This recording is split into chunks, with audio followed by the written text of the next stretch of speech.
kendo mi annun ji senewo adabe hadama dum la balu wala kon annun hadama dum ka fengo fen dundi akono kono ayanda ke ku senewol ay ke kuti mi yalo ko ata hadama dum mantora madum one stop water solutions limited ibe janne gambia banko kan annun ye filtarole natal me yalo ko isala jiol kende andi anu isa senen inatale pour ka ji kendo ji senewo natale gambia banko kan jio mi yalo ko atal mantora la annun jio diata ba one stop water solutions limited ye filtarole natal me yalo ko alse muna fangano la alla pompol isala jiol tenteng ya senendi coming alla fala nyame naketa pompoti bang abo holo fo nawek la pipe wala a filter sifa o sifa one stop solutions ya natale 10-inch filter set of 3 ya sotale filter mi yalo ko acidiota aya tenteng natara bankole ba kono fa kenyo wala kankan be bije sa be bon filter fana member ko 12-inch set of 3 filter mi yalo ko acidiota aya dada aya senendi men sebeta alla jata kendato fana sotale CTO block carbon filter o fana mu filter mi yalo ko asi chemical o bonnino jiol kono le men sebeta alla jata kenda filter member ko CTO block carbon men si jiola chemical o be bondi akono pour kala jata kende sa hen nim filter sabol be kiliwo kilina pansundoku na wata tankol fana sotale kabrim 500 5000 fokata 10000 liters plumbing fittings fana be mol bulle alsemol tarano sukuta highway mariama kunda johnson wala isimol kumandi 505 5691 796 8272 one stop water limited solutions inatale ka jiko be sonende gambia banko.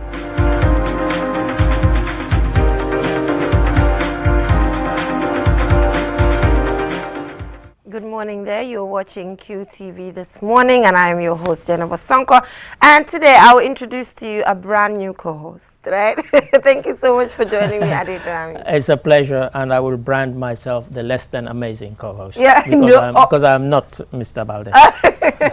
I won't accept that. I will not accept that. But yeah, so how was your weekend? My weekend was interesting. A cousin of mine came from the UK, okay. And after just 2 days, this was about her 12th visit to the Gambia, but just after 2 days she decided that although she initially came for a month, she's now decided she wants to stay for good. Oh wow! So that should be interesting. I'll see whether. So why did she decide to? Well, to she left. decision? She left the UK at a particularly bad time in terms of weather, and so the weather here was obviously much better and much more clement. So she loved it.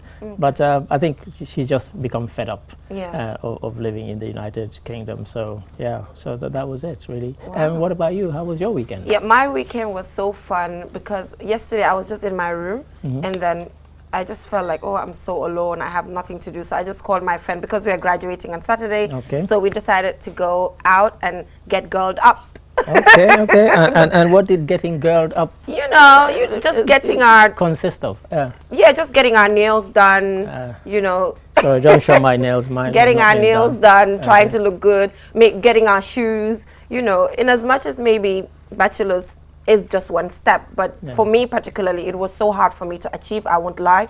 It was one of the hardest things for me to achieve. Why was it hard? It was too hard because I got a job at QTV at the time. QTV was starting newly. So you're blaming QTV for making it hard for you. It's a decision that I took, okay. you know, and I had a 6 months probation. Sure. I can remember one of my semesters, my marks kind of dropped because at that time I was working so hard to prove myself because you know it's a probation. Sure. So, some people already left. You don't know if you're the next person. I was way younger. Obviously, I don't feel that way anymore. I'm not threatened.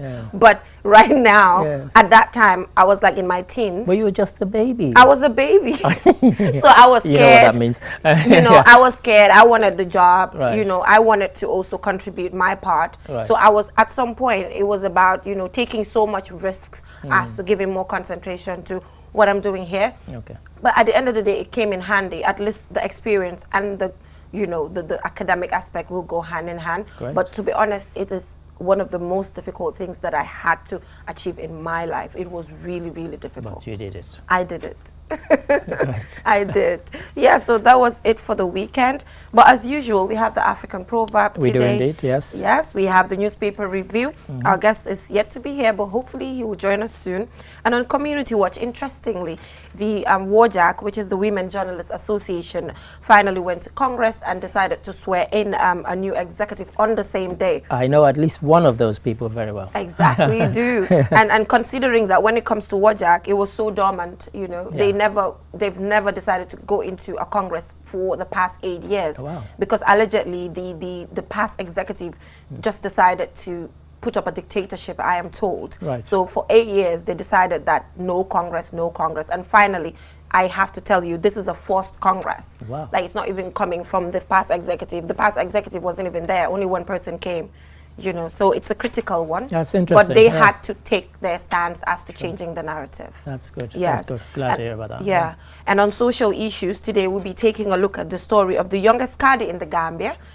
And he will join us here. I'm so excited, quite young. And hopefully people can get to learn what a caddy does exactly. And how one qualifies to become one. And can you imagine, just yesterday over the phone, I was talking to him about how a lot of people get problems during their marriages and will not want to take it to court. He's like, good that you brought that up, because I think it's something that we need to discuss. Sure, that's good. Yeah, all right, yeah, and Skengman Sweezy will join us on the Click segment. And do you need to study IT or do anything, any diploma or certificate or just anything? I don't, but I'm sure you're going to tell me where I need to go if I do. Surau Camera Unified IT Institute for all the certificate, diploma, as well as Cisco, and one-stop water solution as well. If you need dispensers, water tanks, and just anything, please rush there. Indeed. So our African proverb today, should I say what is our African proverb? Say it, and I suspect this one might not cause a lot of dissent. And before you do, people said to me that I was very harsh on you the last time I was here and we had a proverb. So I apologize. On air, as they said, oh, you were very hard on Jen by the way you dismissed her interpretation of that proverb. Yeah, so but it's okay. I saw some people online that were like, they didn't agree with me. And they were like so harsh. They're like, what does this have to do with they said it's all right to disagree, but they said I was particularly harsh. No, so, but it's okay. In fact, I watched it over again and I thought, yes, I think I was unnecessarily harsh on you. But it's fine. So the African proverb for today is, man who chases 2 rabbits catches neither. Yes. You want me to go first? Go first. I mean, for me, I see this about focus. And it's about competing priorities. Because even on a day-to-day basis, like just before I came here, we had about 7 or 8 bits of coverage to do. And we had to decide which are the priority ones. We can't cover all of them. It's not possible because some of the camera people are here, you know, recording this show. And so we had to balance that. And so if you don't do that, just in the job or in life, you end up losing your way because, you know, you think, oh, I'm going to go after both of them. Well, you can't. Particularly if they run in the same direction, you might catch both of them. But if they take divergent paths, then, you know, you end up catching neither of them. So, and you can't chase them both at the same time. It's so hard to chase a rabbit. You know, it hops. Well, indeed. Like, so the moment you think you're catching it, you lose it. They can be quite fast. Yeah, they can be quite fast. So I think, that's just the interpretation for it. You know, sometimes it's about putting up a scale of preference, maybe. And it's interesting because you mentioned about your studies, and you had to make the choice. You know, I needed to. Do I drop out of? But the focus was no, I'm going to stick with it, and so it's about focus. Even though there were competing priorities, you managed to balance both of them and do them both well. You did your job well here, and there was a semester I nearly defer. Okay. There was this semester where I felt like I needed to defer, but that was a combination of job pressure and also things that I was going through outside of QTV, putting QTV aside. You know, I had tough moments at that time. There was a point I said I had to defer because I felt like I couldn't do that semester. You know, but I had an auntie of mine who's currently in the UK doing her PhD. She said, you dare not, no matter what comes out of the semester. Well done, auntie. Yes, she said no matter what comes out of the semester, you have to do this semester. You know, so I had to go ahead and do it despite all of those things. Because for some people that might have been, and to that auntie, she might have think it's a cop-out because many people will say this is tough.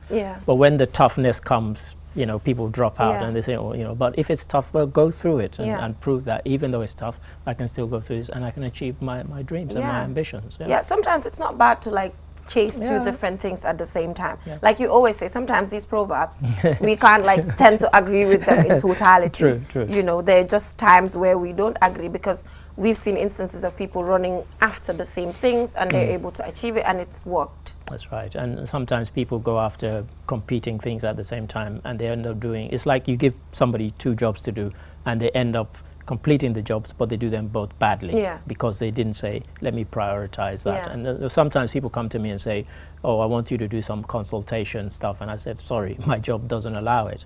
I could do that and this, Yeah. but something would suffer. Yeah. And I don't want that to be on, Yeah. on my conscience. So, yeah. But for me, I think doing two things at the same time, what it has taught me as an individual is also working hard and working smart at the same time. Yeah. You know, both can go together. You work hard on it, but then you work smart. Like there's a smart way of just trying to put things together just so you're able to achieve both of them and work hard on both as well. It's true, yes. Yeah. Yes. But obviously there must be one that will suffer a little bit. Yeah, That's I just the mean, thing. for me, it used to work when I pretended that there weren't 24 hours in a day. So I would work around the clock, you know, I'd be in the office, and then, you know, come the evening when I switch off from QTV, I go home and I work. I do that less and less now because, you know, that's a lot of it. hectic. So a lot of the consultancy stuff that I was doing in the evenings, I've stopped doing it. Because, of course, you can do a lot of this stuff remotely.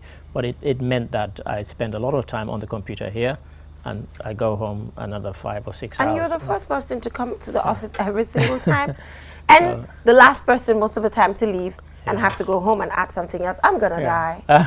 Like, how do you do that? Yeah, well, as I said, I've stopped doing it. So, Okay. Yeah, you stopped doing it. Yeah, but only this year, since January. I just kind of thought, you know, it's kind of, I don't normally go for New Year's resolutions, but that was one I made this year that, you know, and particularly the words from my fiancée. She said, you're supposed to be retired. Yeah. It sounds like you're working even harder. Than before, so. when you were active. I don't have New Year's resolutions. Yeah, I decided to not have any because I've had some in the past and they didn't work for me. I just felt like I was following a pattern. So now I'm just letting things flow. Let it flow. Yeah. I think that's I'm allowing it to flow that's the now. secret. Yes, that's what I'm doing. So from that, we will now go for a short commercial break, and when we come back, we'll head right on to the newspaper review. Do stay tuned.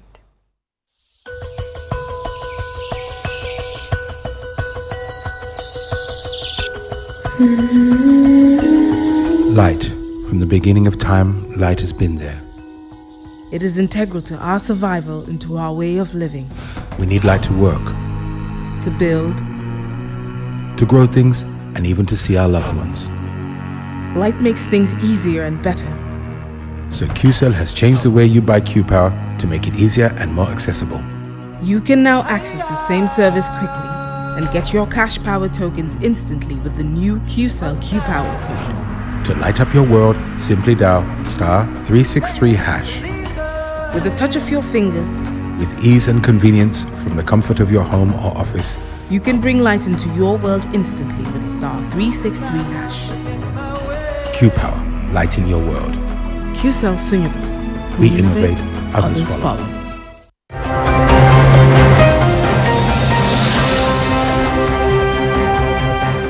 Welcome back from that break. If you're just tuning in, you're watching QTV this morning.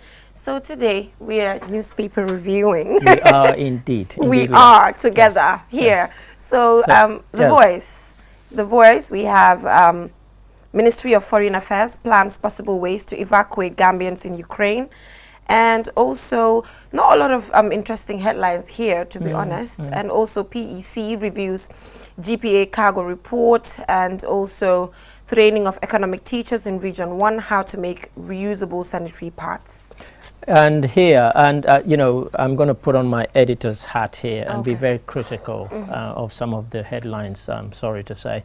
I have the Point newspaper, and first one I have is EU EOM terms Gambia presidential nomination requirements burdensome, which is fine.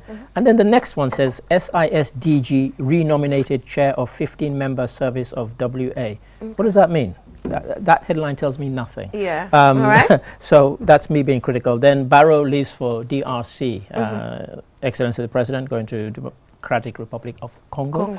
And then Busura threatens Talakoto village over land disputes. This sounds really quite sinister. Yeah. And then finally at the bottom here, certainly on the front page, we have diplomats describe Ambassador Fadera as phenomenal leader. I've been seeing lots and lots of tributes coming to the former ambassador to the United States who passed away recently. And as usual, I like to go to the sports pages, and we have Red Scorpions continue winning form in Women's League. Gambia badminton wraps up seminar. Good to have something on sport that's not football. Yeah. And then Gonjour/Banyaka to clinch KSD tourney trophy. Okay. Yeah. I have the Forea here. I'm always using MS social media handles to get Forea. Here it says, Auditor General says Banjul Port risks losing trade competitive potential. And also court discharges 5 people in Sanyang Porter's case. And state calls 2 witnesses in a human trafficking case involving a woman. Yes, so I think High Court judge issues order for the police commissioner to appear before him. And also man appears in court for alleged hand chopping using cutlass. I think most of the stories here are actually court stories. But I'll ask Mr. Ade about the president of the Gambia visiting DRC. Yeah. I've seen a lot of people give their opinion that they do not see the need for the president to visit DRC on a diplomatic mission. What do you think? Well, I mean, I gather that it's about strengthening ties between the two countries. If you think that, Democratic Republic of Congo is one of the biggest in terms of size. It's been a kind of dysfunctional country ever since independence. Immediately after independence, the first leader, Patrice Lumumba, was killed. And then Mobutu Sese Seko took over, renamed it Zaire. And then when he was deposed, eventually it was renamed Democratic Republic of Congo. It's a country with a lot of potential. Okay. And so if there are going to be sort of trade deals or some sort of deals that come out of this, a lot of these trips, they never seem to make sense until everybody comes back and then they said, okay, what did you do there? Because I think people need to hold fire before they start to criticize, because it's potentially a significant country, the largest, of course, in Central. I mean, if you look at Congo, in fact, the size of Congo, you could fit the whole of Western Europe. The whole of Western Europe can fit into the Congo and there'll still be space. Yeah. So Germany, Italy, Spain, Portugal, you name it, they could all fit into Congo and there'd still be space left. So it's a huge country, but it's a country that's not really functioned as it should, and it's a tragedy because if it did, it has all the minerals and the resources that should make it a successful country. So let's wait and see. And again, on the same topic, a lot of people are complaining that President Barrow is traveling too much. But again, he's the president, he's supposed to travel. It's part of, some of the things that he's supposed to do diplomatically. But some say he should, just use an economic class. Like, there are certain things I feel comes with presidency, and we need to accept it. We do. Having said that, if you follow African news media as I do, I can tell you that in the last couple of weeks, there have been similar complaints from Sierra Leoneans, from people in Guinea-Bissau, and from Nigeria and Ghana about their leaders. What COVID did was it forced these leaders to hold these conferences virtually. Yeah. And, the world carried on. It didn't collapse. However, what we've seen since COVID has lessened, they're traveling more and more. Yeah. And so that criticism is not unique to the Gambia. Yeah. People all over the world always say, because they don't always see the immediate benefit of all this traveling. It just seems that, lots and lots of traveling, lots and lots of entourages that go. I attended a conference in Sweden in 2009. Put on by the European Union to kind of bring African countries. So it wasn't just African countries, I beg your pardon. Countries around the world came. And I was complaining because the president of Sierra Leone went with an entourage of 13 people. What? I thought that was a lot. And then when I spoke to the organizers at the thing, they said, oh, forget it. The Bangladesh leader has come with an entourage of 135. For what? Yeah, exactly. So I just shut my mouth up after that, because it was all paid for by the Swedes. So, the money wasn't coming out of Sierra Leone's coffers or any of the other countries. Sweden paid for everybody's travel costs. Wow. And I think that's why some people abused it. Although when I spoke to the Bangladesh team, they said what they did was that they had sent at least 2 or 3 people to meet with all the ministers or people from all the ministries and all the executive agencies of Sweden, because they wanted to do bilateral deals with them. They weren't just there for a holiday. At least that's what they said. Yeah. Wow. Yeah. So sometimes these trips, there's more to them than just people flying around the world. Yeah. And also here, the foreign ministry plans to possibly evacuate Gambians in Ukraine. I saw on social media two of the students are currently in Poland. Yeah. They're able to cross, and they're being supported by a Gambian who lives there. That's so right. now they're looking for ways to get here now. And we spoke to somebody, Philip J. Bass. He spoke to our colleague Mamadou Gajaga. Yeah. It's been difficult for some of them to get out of the Ukraine because some of the countries are actually stopping Africans at the border from crossing into those countries. A lot of these countries are extremely racist. Yeah, true. And so they're allowing Ukrainians who are fleeing, but they're actually stopping Africans. I even had to engage with somebody on Twitter who said he was blaming Ukraine. I said, well, no, Ukraine's not stopping them from leaving. It's the countries that would receive them that's stopping. Feeling that that's right. I mean, and these people, you know, some of them have been studying for 2-3 years in the Ukraine, you know, and it's only because of this reason that they want to flee. They're not going there because, you know, they weren't going to live in Poland or somewhere else. So it's a bit unfortunate. But in terms of evacuating them, it will be difficult unless they go to somewhere like Poland or somewhere outside of the Ukraine because there are lots of no-fly zones around. So it's not like you can send a charter flight or you can send a plane in to get them and bring them out. So it's going to be very, very difficult. And I think there are 59 Gambians that we've that have been positively identified as studying in the Ukraine. But unless we know of 2 who are currently in Poland. We know of 2 currently. And again, here we also see that home economics teachers in Region 1 are trained on how to make sanitary products. I did home economics back in school, but at the time that we were doing, obviously, this particular idea did not exist as to how to make these sanitary products and all of that. So hopefully these economic teachers then have to teach school children. And in fact, we did a story on that very training, and we asked the question, why them? And they said, well, because of the sort of interaction that they have with their students, that they thought that they were the ideal subjects to actually, you know, people to actually push this subject. So I think that's definitely one that we should be looking at. Yeah, we should.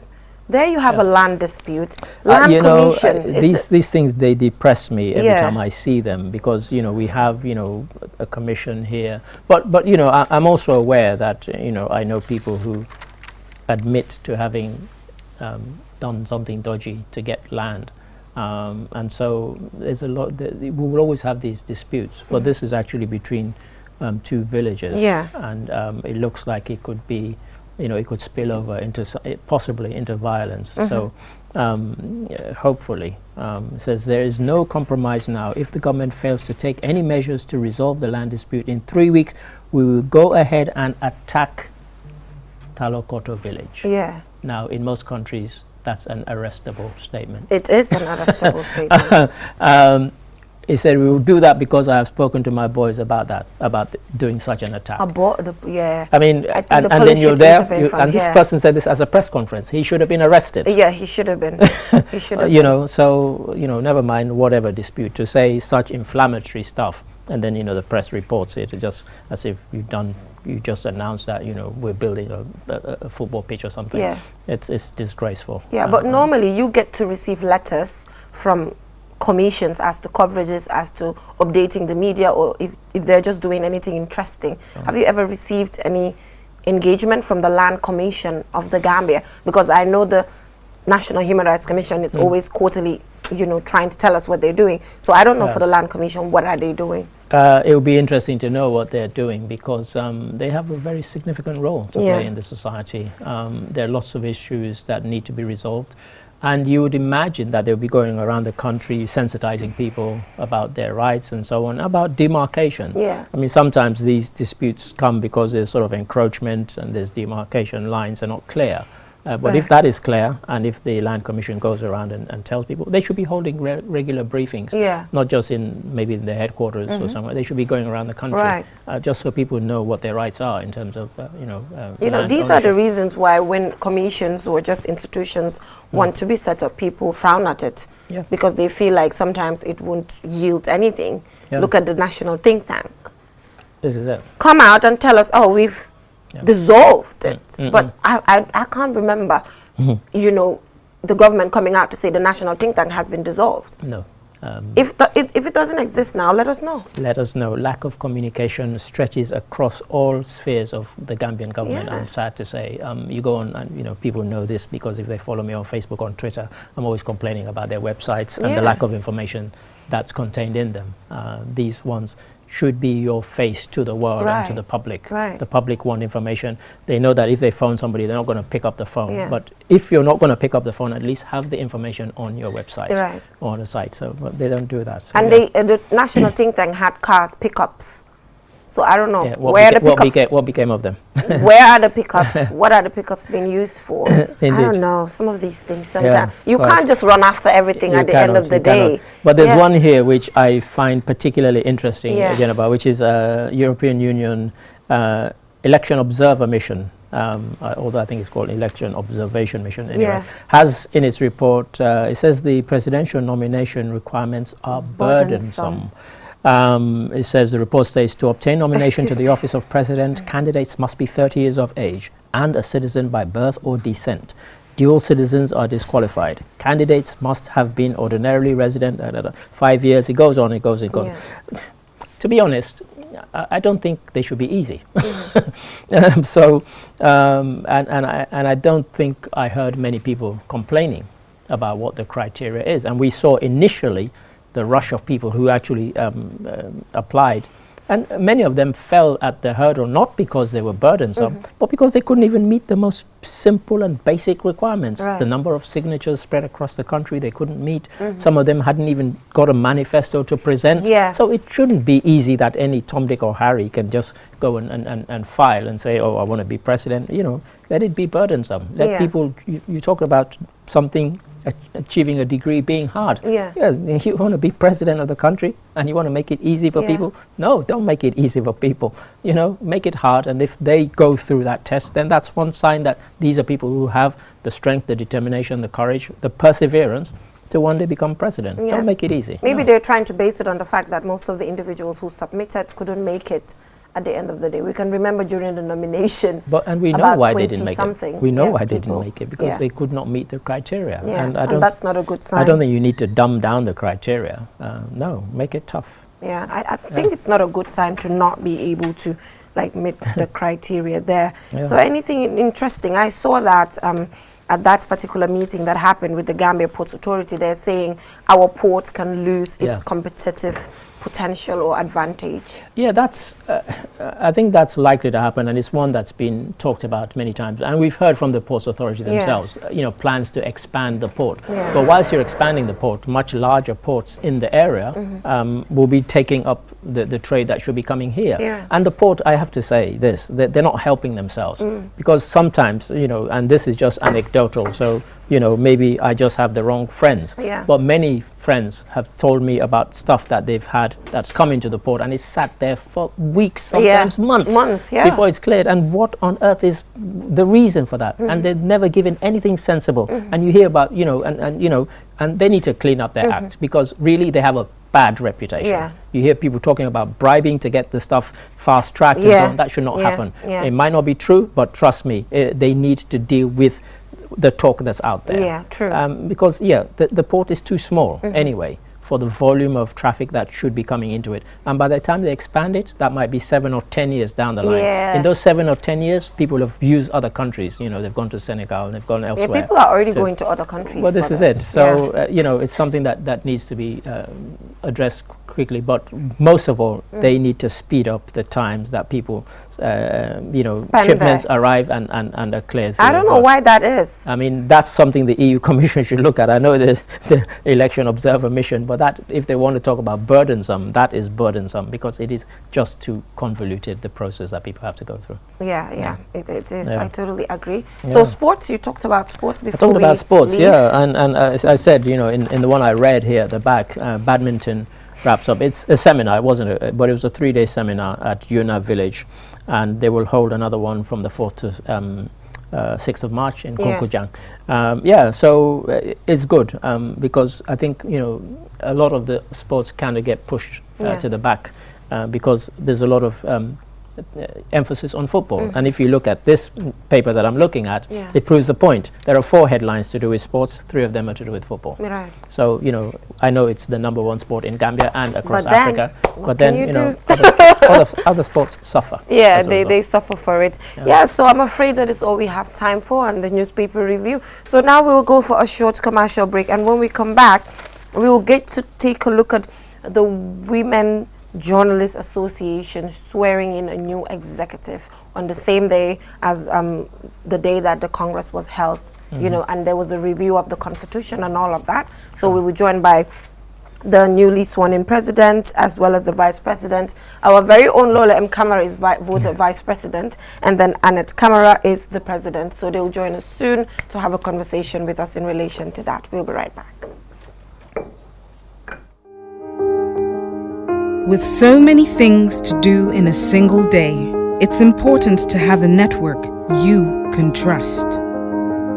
When there's family and friends to connect with and business calls to make, you need a network that is reliable and fast. Talk longer, browse faster, go farther, and roam wider. When your network is solid, the world is your oyster. QCell, your trusted network in the Gambia.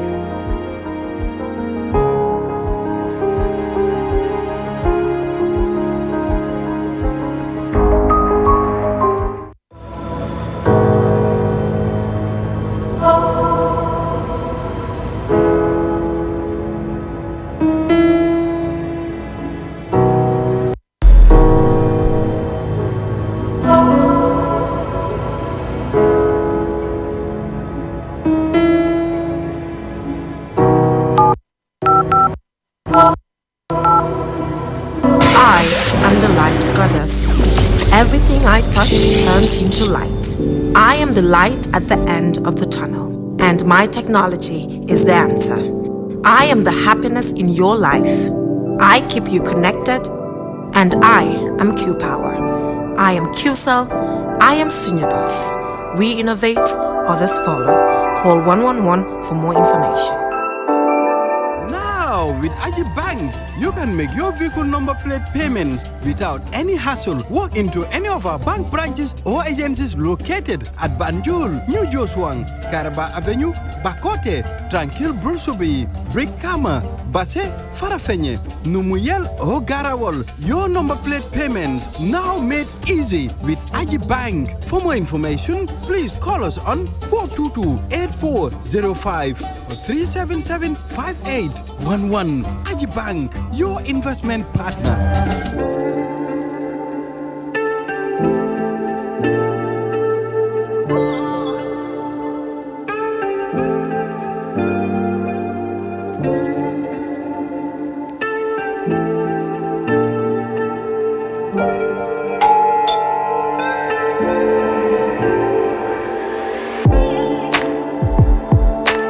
Want it? Order for it and pay quickly using Quick Pay on the Q Money platform. With great technology comes ease and convenience. Get a glimpse of what a comfortable life is with Q Money by dialing *323# now. Call 133 for more information. Q Money, Sunyu Kalpe.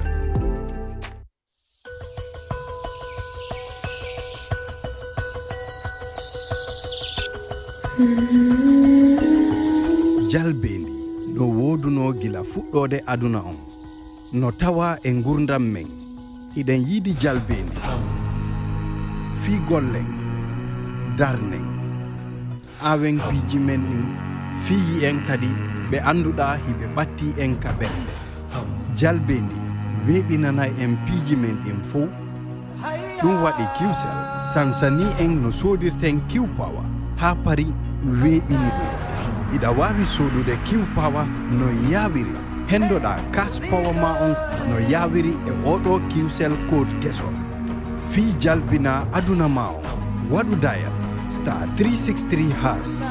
ɗon e ɗon a wawai sodude Q Power hara no weeɓi haysi tan hiɗa ko gollata ka galle ma e kala dulamo wonɗa. Q Power jalbingol aduna ma on. QCell suñu boss menen udditi lawol ngol si woɓɓe jokki.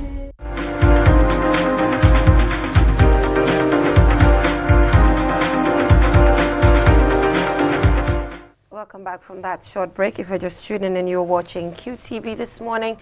So now we're heading right on to Community Watch, where we're taking a look at the Women Journalists Association swearing in a new executive. Like I said, the history hasn't been really pleasant, considering that we had an executive that has been there for 8 years and refused to go into Congress, and this is literally a forced Congress that they have to get into to be able to have a new executive.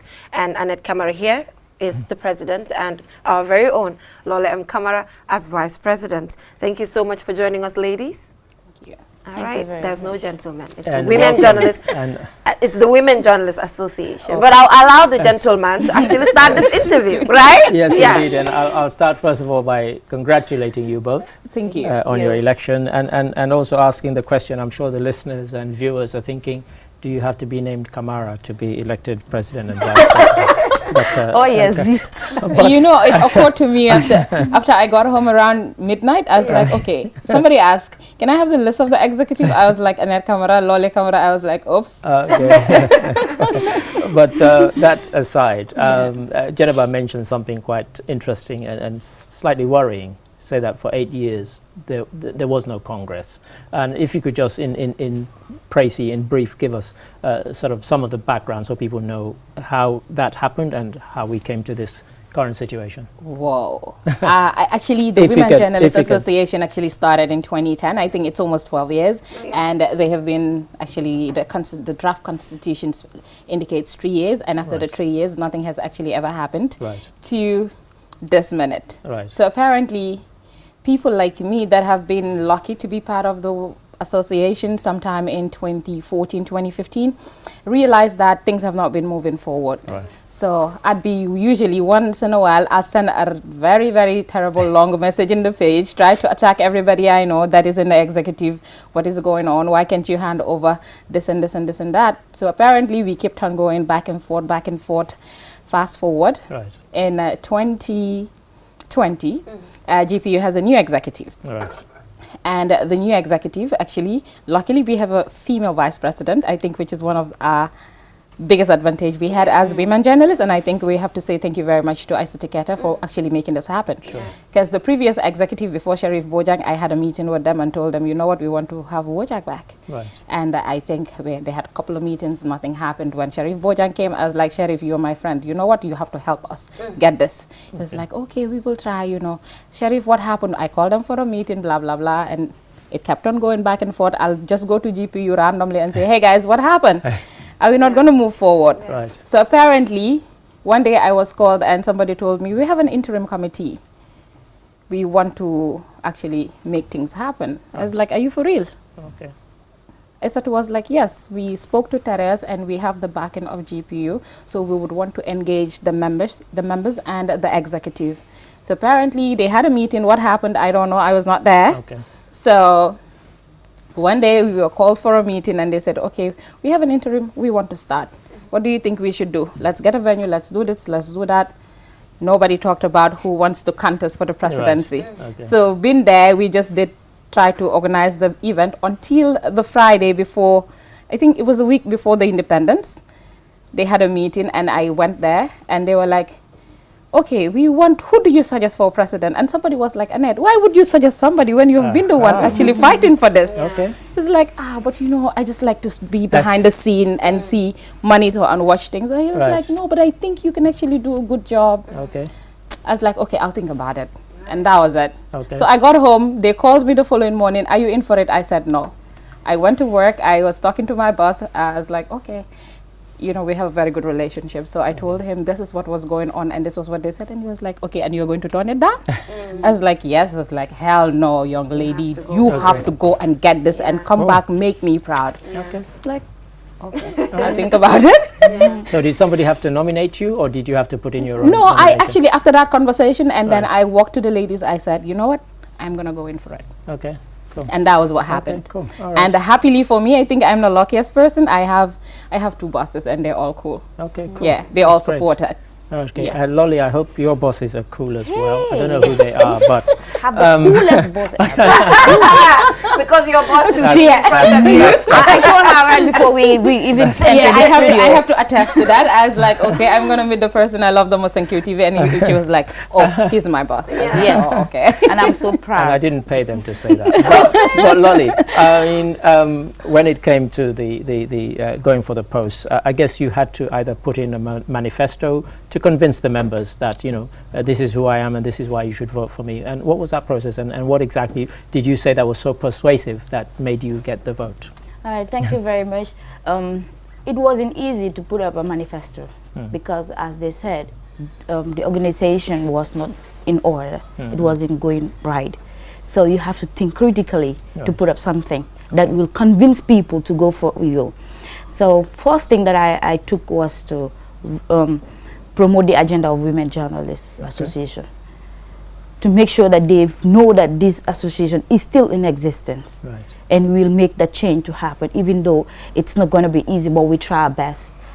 That was one thing that I put to them, and to make sure that we are united as a body and beyond the one umbrella. Right. And that's the main body, that's the Gambia Press Union. Sure. Let them know that we have women journalists. It's not only the male. Right. So we'll make sure that we bring every journalist, women together to be under the same umbrella. Okay. That was something that I put to them, and they voted And it was for. good. Before I hand over to you, Geneva, and the guys upstairs will not forgive me if I don't ask this question. You have Women Journalists Association. Yes. Is there a men's journalists association? And if not, why not? Well, like I always say, like I told somebody before we went in for this Congress, I said, you know what, usually we have a lot of he for she. Sure. Yeah. And these he for she are very important people within us, and most of the time these are men that are so supportive and they actually mean every word they say, despite the fact that we have a lot of men that you don't want to talk about. Sure. But Gambia Press Union actually covers all the men and has been giving priority to a lot of men. And let's be realistic, we have a lot of women in the media industry, but most of the time on the front story, the highlights, it's only men that are given the priority. When it comes to covering big stories, big issues, most of the time, chicken you don't tell, ladies are lazy. You know, they're gonna tell you this, they're gonna tell you that. So most of the time they prioritize on men. So now, like I said this morning on my Facebook page, you know what, I'll have a gangster president. We're not taking it easy with guys. And so also, That's good. we have to take a look at pay. Over You know, to you. it is proven that as well, that when it comes to pay in the media, it's men Who get the highest. the highest paid. And a study has been done also on sexual harassment in media houses. Sure. The studies is there, you know. So I was going to say, you know, why does there need to be, but you've kind of Answer that. enumerated Yes. that. Yeah. So it's about the sexual harassment, Harassment. low payment, Absolutely. despite we're doing the same job together, nothing different, but they feel like they need to pay the man more than the woman. And most of the time, you Yes. see in most news industries, in most communication units, men are always leading the team. It doesn't mean that they're better. It doesn't mean that they know it more than we do.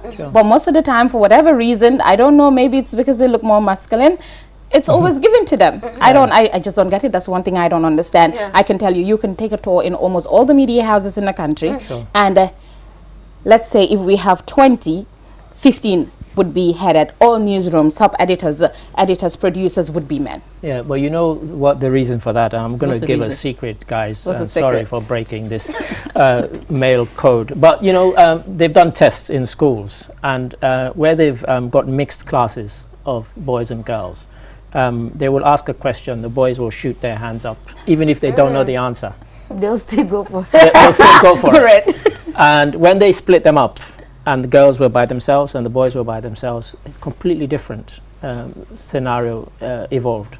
The girls felt more confident, more relaxed, and so on. Men take They charge feel in threatened. they take charge in situations where they're not even fit to take charge. So Yeah. part of my manifesto states that we make sure that women are able to speak out for themselves, because we are going to promote these policies, the national documents like the Women's Act. Women will get to know their rights, to be able to stand for themselves. Because at some point, what I think is maybe they don't know what to do at that instant. So they feel, okay, everything is okay, even though it's not. So, you know, when they get to know about these things, the national documents, they'll be able to defend themselves. And does it go beyond just that in terms of, we saw what happened recently. I mean, you were talking about he for she. my colleague Choi was on Week in Review with me, and he was mentioning that he was in Parliament and he heard some male parliamentarians saying that they were in support of this bill that was introduced, and when it came to the vote, they absented themselves, even though they were within the confines of the National Assembly and they heard the division bells. They did not come in to vote, and yet when the thing collapsed, they then went and gave press conferences and statements to the press as if they had been in support of it all along, and yet they kind of ducked out of it. So are you going to be, sort of widening the scope of what you do beyond just what women journalists do and women in general in society? I think that was what I told Lolly. We had a lot of similarities in our manifestos, from the familiarization tour to the rebranding of WOJAC to the implementation of the sexual harassment policy, and of course the capacity building for women as well, and partnership. One thing I believe is for now I'd say we have inherited an organization of 0.000 and it goes for the longest, and we've inherited not even a constitution but a draft constitution. So this makes it a little bit challenging, but for me I think it's quite okay. It's good to start from nothing to something, and you start small and grow big. And why I keep saying this is because we have a draft constitution. Where we start from is looking into the draft constitution, reviewing a draft constitution, and of course validating this constitution and having this constitution approved, and it becomes our guide as we are in to execute the duty. And another thing I also told Lolly we can do, what we are going to do as a team is that we are very opportune to have the Gambia Press Union very functional and active. We have a lot of affiliates, and even the sexual harassment policy we are talking about actually started when Keba Jafang was the president of the Young Journalists Association, and this was actually what they started. They already have a draft. So what we need to do is go back to Young Journalists Association and pick it from where they stopped. It becomes a force, it becomes a joint partnership, and we work with this team to ensure that we have what we want. And in making sure that we realize the sexual harassment policy, it takes nothing but to review this document, to validate this document, to orient, adapt, sensitize, and tell people in the media what this document entails, or even have a simplified version of it so women in the media and every media practitioner gets to understand this document, so the process is quite easy for us. And then it becomes something that is part of the people feel ownership. People feel part of that people take ownership of the document, and then implementation becomes easy. And another thing I've realized why it's usually very difficult to have what you want is because most of the time we operate within the combos, we ignore the other side of the country. And this is one thing and this is one thing I said, there is no segregation. It doesn't matter where you are. Even if you have a community radio station with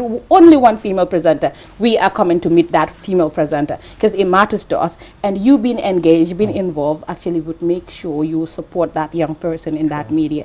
And in terms of partnership, I told them we have a lot of international women journalists association within the world in Africa, and they're doing amazingly well. We have a lot of international organizations. We have a lot of stakeholders in this country that all they want to do is see you do something and they come and support you. We are not stopping anybody in the country, outside the country, that is watching us and feels that they can collaborate with us, from the women, from the Female Lawyers Association, from the Ministry of Women's Affairs. Everybody is fundamental in this activity. The UNESCO's, the UNDPs, we are reaching out to everybody because all these international organizations cater for women, women's rights, women's activities, women initiative, women empowerment, employment support, whatever you call it. Everybody is quite fundamental, and this is how we're going to start. And before we actually get to all these people, we talked about this branding. Branding. I told them I've worked as a radio presenter for almost 10 years, and I've also lucky to work as a communication officer, and I am currently working as a communication officer. And with the EU, we know how branding is fundamental. It's quite important that even when you close your eyes and you see a blue with the yellow flag, you know it's the European Union. Nobody needs to tell you. And that is what I said. It was actually the tab on the manifesto, but I said, you know what, this is coming on top because this is more important. That even if you're not a practicing journalist, even if you're not in the media, it doesn't matter where you are, you need to recognize that wherever I see this is Yes, Gambia yes. Press Union. Sure. This represents the women in the media, not just the women journalists, but inclusively. The camera woman, the editor, the producer, the script, whatever you do in the media, you are part of us. Because it's not just about Jainaba that sits in front of the TV that everybody knows. There are a lot of people in the media that are doing amazing. Like I take Teres for example. We would not know Teres if we do not interact with Teres. But Jainaba cannot be on air if Teres is not behind the camera. So these are things we actually have to prioritize. And this is why for me, branding is super important. Rebrand the name, rebrand the image, have social media platforms.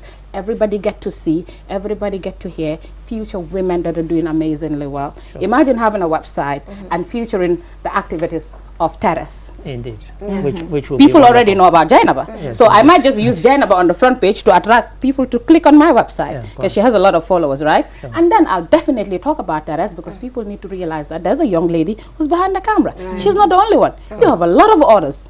I'm And glad to say at everybody QGB we have a deserves few. and, and everybody deserves to be part of it, and everybody deserves the opportunity, and everybody deserves the chance. And with the other thing is, we talked about trainings, we talked about capacity building. One thing that frustrates me the most in Gambia is capacity building is a 2-day training. Okay, what did you do? You just get there, get dressed, get in suit and tie, have a selfie, listen to somebody come and give you a 15-minute motivational speech, get paid a 500 for transportation, and that's the end of it. That is not my approach. Yeah, sure. Okay, you mentioned, if just quickly, Lolly, you mentioned about outreach beyond the combos. I just wondered whether you're taking it to schools and universities to actually have that kind of outreach to kind of inspire women who might be thinking of coming. And this is where we're heading to. This was what I was coming to say.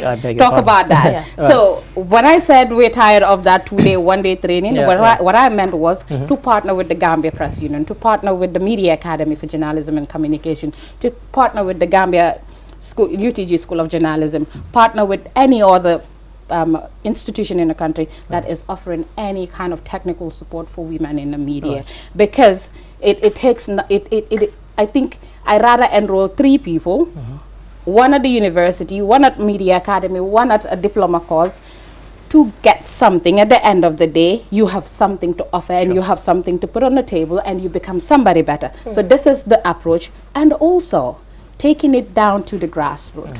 We have a lot of people. I'd always take myself as an example. My family, we have a lot of people, actually almost all of them studied nursing and engineering, blah, blah, blah. You want to be in the media? Oh, Telegambia. We need to realize that we have a lot of powerful women in the media. And a lot of us need to know and hear from these people so the young get inspired. Like I said, for me, my first slogan was, vote Annette to lead the women to get inspiration. And then I said, no, we want to be the voice that is we want to amplify the voices of women in the Gambia. And how do we do that? Is get into every corner of this country. And you have a lot of young ones that are that want to join the field, but you know they wouldn't know how to start it. So the grassroots, motivation will be a starting point. You will go. We'll make sure that we go out to schools. We go out from here up to last village in the URR to talk to everybody about how important it is to start doing something that you love at an early stage. Okay, now let me throw something here. If you take politics, there are a lot of people who, when they're in politics, they'll say, I will do this and I'll do that when they're in opposition. And then when they come into a position of power, they behave just like the people they left. So what guarantees, Lolly, can you give somebody who is watching and listening to say, okay, we heard about the previous executive, they're going to, 8 years, nothing happened. What guarantees can you give that you will not behave in the same way, beyond mere words? Thank you. Genova asked the same question on that day. Right. That I was part of the former executive. I was with them, and I've known like the problems. What did I do at that point? What I responded was I couldn't do a lot at that point because I don't get to interact with them. I don't even know them. So that makes it difficult. But now that I'm part of it, I think I'll be able to do 1 or 2 things because I've known what the problem is since inception. So I'll try to at least use my experience, use my platform to make certain things that I've promised in my manifesto. What I told them at the Congress was, if I don't deliver, fire me. Yes. Yes, That's that was what I told them. that's the If best. I don't deliver the first Fire three, me. fire me. You know what is in my bag? A gun. Fire me. A gun is in my bag. It was my slogan. I hope your gun is legal. A gun. I hope Yes. it's licensed in That, the Yes. that was what I told them. If I don't deliver to expectation, Of course. Yeah. fire me. Yeah. Sure. It was Yeah. as simple as For that. me, I think when you are moderating with your boss, what the all the questions are, but yeah, hey, this is my boss. I think we're gonna rule a line and have a triangle But conversation. anyway, last question, because we're closing at 11. You talked about we talked about generally as women journalists about low pay, sexual harassment, and all of this. But let's remember, there's GPU. It's a parent body. There's not much, to be honest, that they're doing to address some of these things. So where do you think we can start from as an organization? Because it's a tough one. These are women working for organizations. These organizations are exploiting us. We have a parent, big time, not giving us proper contracts and all of that. But where can we start, considering that there's GPU, and I'm aware that there are even certain complaints from other people as to certain companies not providing these people the right documents, and there are no changes. So what can we do, considering we're like a subsidiary or something? Sure. To work closely with GPU on the collective bargaining. But with GPU that is not already there yet. Okay. The sexual harassment policy is already there. Okay. It just And needs they're doing a implementation. collective bargaining. And on that. right now, the Gambia Press Union already have a collective bargaining, and I am part of the members in that team that are facilitating, that are making sure that we have a price range. Like if you are a diploma, if you have a diploma or 1 year in the media, you're supposed to pay nothing less than $4,000. If you're an editor, you should be paid 15. If you're this, For example. it's just an example. That is what we are working towards. And obviously, we're having the response from the people within the media. Now, where the issue is, how do we tap to the management, to the CEOs, to the proprietors of these media institutions? And it's very sad to say, most of the media owners in this country are not supportive. Most of those media companies in the Gambia are not actually making it easy for their staff, nor are they making it easy for the Gambia Press Union. I mean, this came up about a year ago, if I can be brief, and QTV were approached regarding this collective bargaining, and what was said was that all the media houses don't have the same financial resources. Yes. So if you say there's somebody on this who's got a diploma, a degree, and so on should be paid, not all of them can afford it. So what kind of flexibility are you building into that collective bargaining approach? This was where the issue was. You have a lot of media houses. You have few that are paying. You have a lot that are not paying. Right. So the argument here is, if you cannot afford it, don't take people. Sure. And if quickly, You one of the cannot things, afford it. Yeah. Why would you use somebody? not that it's going to make you feel any better, but the BBC about 7-8 years ago came under a lot of criticism because somebody leaked women who were on the same grade as men were paid far less. Yes. And until and they don't have to take my word for it, you go online, you'll find it. Until they threatened to go on strike, the women. I mean, these were some of the most high profile women at the BBC. So it's not unique to the Gambia, that kind of disadvantage of women. So it's right that you're actually taking this approach. So for me, usually I like they say, I'd love to be very professional and diplomatic, but sometimes I realize that most of us do not understand, hey, I'm a nice guy. You know what we understand as Gambians? Gangster. Let's go out. We are the gangsters. And honestly, it's too sad that at some point you've been forced. It's too sad at some point you've been forced to be radical to get what you deserve. Sure. So that was what I told the ladies. Let's speak as a voice. Let's speak as one. If they don't understand hi and a smile, let's go outlaw. Because I don't think if we actually partner with all these advocates in the country, with all this female lawyers association, the network of gender-based violence, what's the name of the organization again? The list goes on. The list goes on. I mean, there's even Imagine having a women strong, medical. imagine having a strong partnership with all these people, and we set out to I think expose. we have a minute to go. And we set out to expose these media chiefs that are not doing their job right. So final words. Nobody would want that. To women journalists. Final words there. It's just to call on every woman journalist to join hands. As I said on Friday, this is not me as an individual, but this is us as an organization. Let us all come together. No losers. Even those that have vied for the positions, they were not lucky. Bring on your ideas. We still need you. We're going to work closely. Yes. And to you, Annette? All for one and one for all. All right. Thanks. And you said if you do not do well, we Fire. Take a fire. Yeah. my bag, I have a gun. I have a gun in my bag. So I Keep the will manifestos, keep And the just to interviews, and close- hold us Just to accountable. close this segment, one of the reasons why I asked a lot of the questions is that Jennifer was there. So no problem. And I wasn't. Relax. And so Enjoy. I thought, let me ask Yes, the question. that's fair enough. Yeah. Thank you so much. Thank you so much, Pleasure having you both. ladies, for coming, and looking forward to a better Wojak where it will not turn into a dictatorship, where things will flow, and then every 3 years we will have a Congress, just so that fresh ideas will come in, and then the work continues. Absolutely. All right, so Amen to till we that. come your way tomorrow with another interesting program. Bye for now.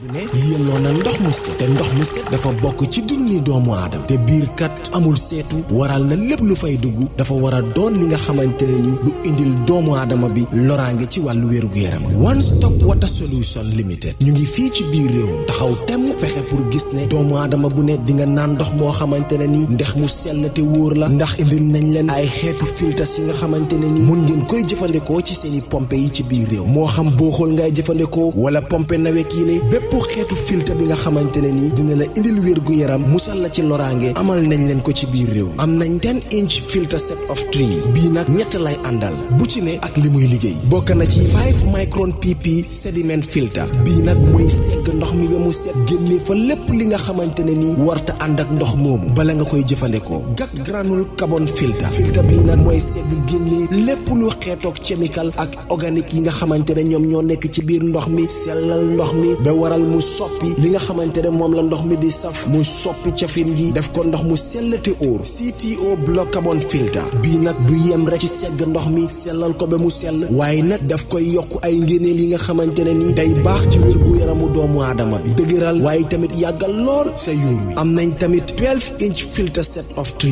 boobu it liggéey bu nu mel lay def ñetti filter yépp benn bu ne ak lu muy liggéey am nañ 10-inch post carbon 10-inch coconut carbon 75 GPD pure one membrane bi amal nañ leen bépp xeetu water tank tàmbalee ko ci 500 litres 5000 ba ci 1000 litres ak plumbing fittings kon nag mbokk yi bu ngeen buggee naan ndex yu sell te wóor seeti leen One Stop Water Solution Limited suñu makkaan bu mag baa nga foofa ca Sukuta Highway Mariama Kunda Johnson wala nga call ñu ci 505 5691 796 8272 One Stop Water Solution Limited ndox mu set mooy yàggal dund ni doomu